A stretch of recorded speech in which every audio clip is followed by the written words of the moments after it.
itinatago at hanggang ngayon ay hindi pa matuklasan. Kailan siguro ito ay di, sa aking paniniwala ay di yung final judgment.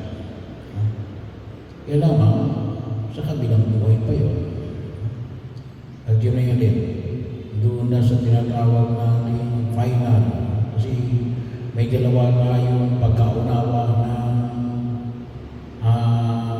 pag-uusga. Yung una ay yung personal.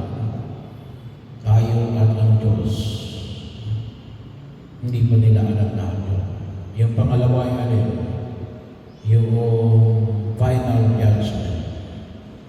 Bago sa aming pananampalataya kailan ito, yun pa yun sa katapusan ng daigdig. Bagamat sabi nga po natin, pag sinabi natin katapusan ng daigdig, ay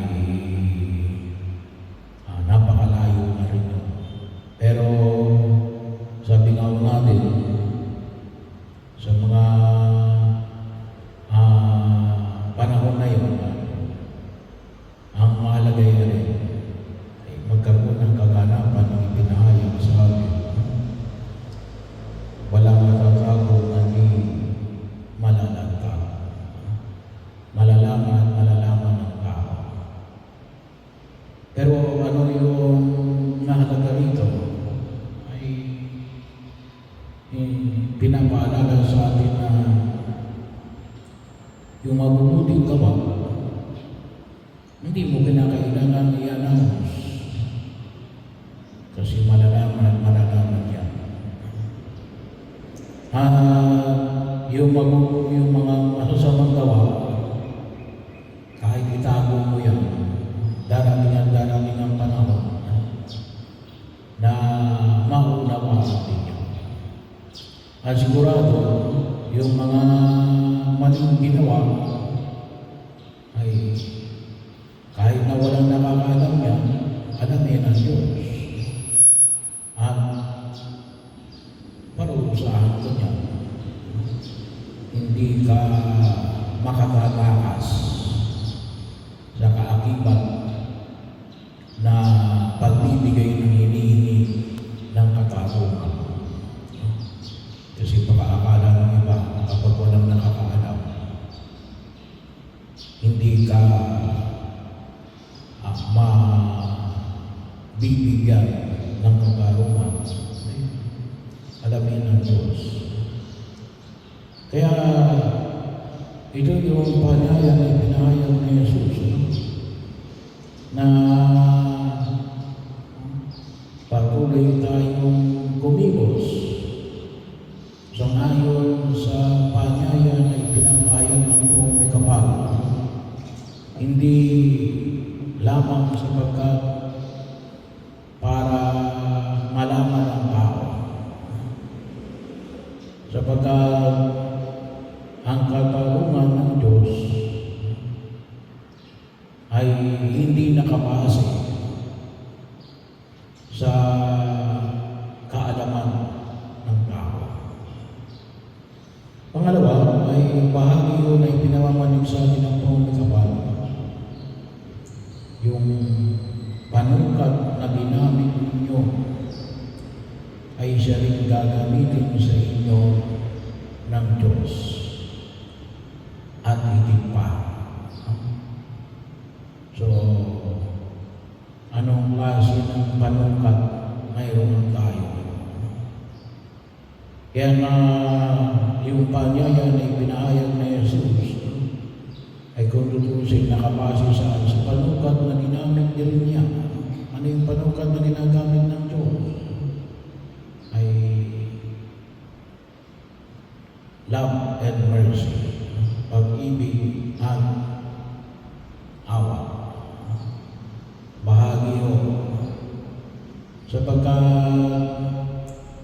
pagkakataon na makita natin na kapag ang pamamaraan ng pagkilos natin ay sa pamamagitan ng galit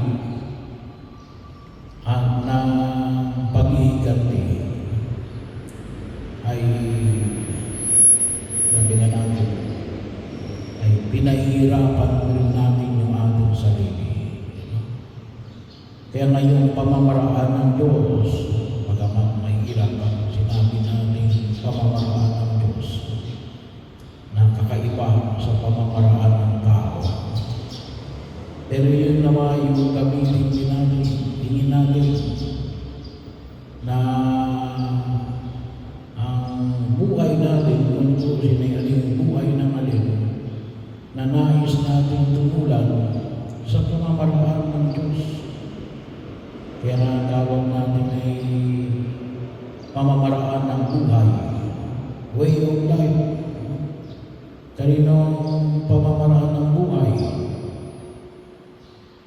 na nais natin tularan, yung pamamaraan ng buhay na Jesus. At yun ang basihan natin. Yun nawa yung sanayin natin sa ating sarili. Sapagkat bahagi ito, no? Na sabi nga natin, bakit dumiliit yung ating mundo? Kasi kuminsan tayo rin ang may kagagawa. Yung kasi kuminsan yung panukat na ginagamit natin eh. Bakit naging maluwag ang buhay natin? Siguro malaking bahagi na kung saan yan eh. Tumutugon tayo sa panawagan ng pinagamanig ng poong may kapal. Lalong-lalo na alin, na sana po yung isang panukat na bigyan natin ng pansin niya alin, ay manatili sa grasya ng Diyos. Iwasan ang nagdudulot ng kasalanan na nagbibigay sa atin ng kapahamakan. Kaya yung patuloy na paanyaya ng Diyos natin, mamuhay sa grasya ng Diyos. At maliwanag ko yun, na yun ang pamantayan na nais ng buhay kapal, na makamit natin at higit